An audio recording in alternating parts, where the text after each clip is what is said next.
এই মর্মান্তিক বিনাশ। হ্যাঁ, আজকের এই বিশ্লেষণমূলক আয়োজনে আমরা ঠিক এই বিষয়টি নিয়েই গভীরে যাওয়ার চেষ্টা করব। এটি শুধু কোনো প্রাকৃতিক বিপর্যয়ের খবর নয়, বরং এর পেছনে লুকিয়ে আছে হাড়ভাঙা খাটুনি আর বুক ভরা স্বপ্ন ভেঙে যাওয়ার এক চরম করুণ গল্প। তো চলুন পুরো পরিস্থিতিটা ধাপে ধাপে একটু বোঝার চেষ্টা করা যাক। ঠিক আছে, চলুন শুরুতেই একদম সরাসরি মাঠ পর্যায়ে চিত্রটা একটু দেখে নেওয়া যাক।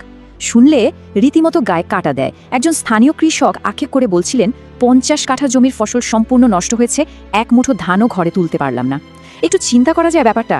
সারা বছরের অক্লান্ত পরিশ্রম, যা ওই সোনালী ধানের রূপ নেওয়ার কথা ছিল, তা চোখের পলকেই নিমিষে তলিয়ে গেছে পানির নিচে। এই একটিমাত্র বাক্যই বুঝিয়ে দেয় সেখানকার মানবিক বিপর্যয় আসলে কতটা গভীর। 1 নম্বর বিষয়, হাওরের কৃষকদের কান্না এবং এই আকস্মিক পাহাড়ি ঢলের শুরুটা কিভাবে হলো। এই পুরো বিপর্যয়ের কেন্দ্রবিন্দু হচ্ছে নেত্রকোনার খালিয়াজুড়ি উপজেলার হাওর অঞ্চল, বিশেষ করে কৃষ্ণপুর এলাকার ছায়ার হাওর। টাইমলাইনটা একটু খেয়াল করলে ঘটনার ভয়াবহতা পরিষ্কার হবে। 29 এপ্রিল শুরু হলো মুষলধারে ভারী বৃষ্টি, থামার কোনো নাম নেই। আর এর পরের কয়েকটা দিন উজান থেকে নেমে আসা পাহাড়ি ঢলের পানি একদম রাক্ষসে গতিতে হাওরে প্রবেশ করতে লাগলো। এরপর বৃহস্পতিবার ভোরে ঘুম থেকে উঠি কৃষকরা দেখেন সর্বনাশ, যা হওয়ার হয়ে গেছে। মাঠের পর মাঠ, সোনালী বড় ফসল পুরোপুরি পানির নিচে তলিয়ে গেছে। 2 নম্বর বিষয়, ফসলহানি এবং এর থেকে তৈরি হওয়া এক বহুমুখী সংকট। সত্যি বলতে এই আকস্মিক বন্যা কিন্তু শুধু ফসল হানির মধ্যেই আটকে থাকেনি, এটি রীতিমতো একটা চেইন রিয়াকশনের জন্ম দিয়েছে। ব্যাপারটা একটু ভেঙে বলি। প্রথমত, আকস্মিক বন্যা আঘাত হানল।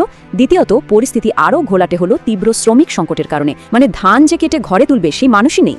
তৃতীয়ত, এর ফলশ্রুতিতে মাঠে থাকা কিংবা যে ধানগুলো কেটে রাখা হয়েছিল সেগুলো শুকাতে না পেরে পচতে শুরু করলো, পানিতে ভিজে ধানের অঙ্কুর পর্যন্ত বেরিয়ে যাচ্ছে। আর 4 নম্বর ধাপটা আরও ভয়ঙ্কর। লক্ষ্মীপুর গ্রামের কৃষকরা একটা অশনি সংকেত দিয়েছেন, ফসল তো গেলই, এখন গবাদি পশুর মুখে কি খাবার তুলে দেওয়া হবে সেই সংকটও একদম শিওরে এসে দাঁড়িয়েছে।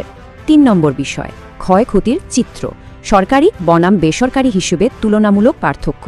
মাঠ পর্যায়ের এই হৃদয় বিদারক অবস্থার পর এবারের স্লাইডের সবচেয়ে কৌতূহলোদ্দীপক দিকটি হল স্থানীয় কর্তৃপক্ষের দেয়া পরিসংখ্যান। খালিয়াজুড়ি উপজেলার কৃষি কর্মকর্তা মোহাম্মদ দেলোয়ার হোসেনের ডেটা অনুযায়ী পুরো উপজেলায় প্রায় 21,000 হেক্টর জমিতে বোরো ধানের চাষ হয়েছে।